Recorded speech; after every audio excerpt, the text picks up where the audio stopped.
Hello everyone, my name is Grethade here from 01gaming.com and noobcastgaming.com. It's Wednesday.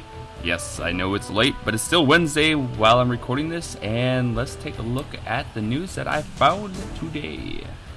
Well, this went without a whole lot of effort. Blizzard has announced the release date for Mists of Pandaria. The 4th expansion for World of Warcraft is due out on September 25th. If you've been living under a rock, then you probably don't realize that means that level caps are going to be raised from 85 to 90. There's going to be additional mounts, a new race, Pandaren, and a new class, Monk. The Pandaren race is a race that is neutral until you reach the end of the starting zone, at which point you choose whether you want to be Horde or Alliance. I'm not sure where else to go with the news on this one. I mean, it's Mists of Pandaria. There are beta videos that so many people have done. I tried to do a few, no one watched them, so whatever. That is what it is.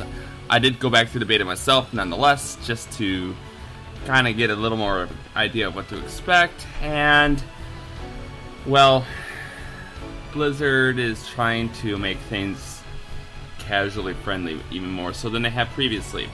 Talent trees is a big thing that stuck out to me. That was actually more complicated than it needed to be. The fact that you have to choose a talent, then go into the talent tree and this and that, that's kind of a mess. I don't particularly care for the way they did that. As for the Pandaren race, well, I hate to say it, but the starting zone is very stereotypical.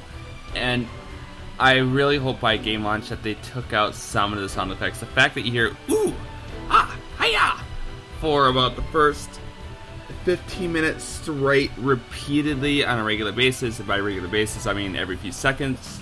I wanted to punch something. It was horrible. But beta's beta. Things change. And who knows? Well, can't get any worse than it already is, so maybe the expansion will be a good thing. Speaking of the future of certain games, Left 4 Dead 2 has a new DLC that launched today. The new DLC is called Coldstream, which is a map that is fan-made. Along with that, there's going to be updates for Crash Course, Death Toll, Dead Air, and Blood Harvest. The update also grants permanent access to mutations such as Lone Gunman and Last Man on Earth. The 360 version was supposed to launch today as well, but ran into an issue, and this tweet came from a Left 4 Dead developer. Coldstream for Xbox is going to be delayed just for a few days as we fix the last minute pieces. We apologize for the inconvenience. And it goes on by saying we are working with Microsoft on a release schedule. We don't have an ETA yet, and we have to find out soon. It's going to be worth 560 points. Well, I don't really have an opinion about the fact that it's not releasing at the same time. It kind of sucks that console players have to wait while PC players and even Mac players are going to have this DLC in advance. But it is what it is. At the same time, having a lot of new additional maps available for Left 4 Dead 2 is really kind of cool, instead of seeing the same maps over and over again. And I would have to say this was actually pretty overdue. So, kudos to you, Valve. Looking forward to playing on those maps soon. And the last thing that I found, if you remember back in the Genesis days, that's the Mega Drive for you guys across the pond, there were several classics that have been relaunched on the PlayStation Network. Two new titles that will be part of that relaunch is ToeJam and Earl and ToeJam and Earl Panic on Funkatron. Yes, if you're not familiar, ToeJam and Earl is a dungeon crawler type where you're two alien rappers that crash landed on Earth, and now you're trying to escape the crazy humans and get back to your planet of Funkatron. Panic on Funkatron is when you get back to your planet, humans stole away on your ship. And now you have to capture them and send them back to Earth before Funkatron is completely contaminated by humans.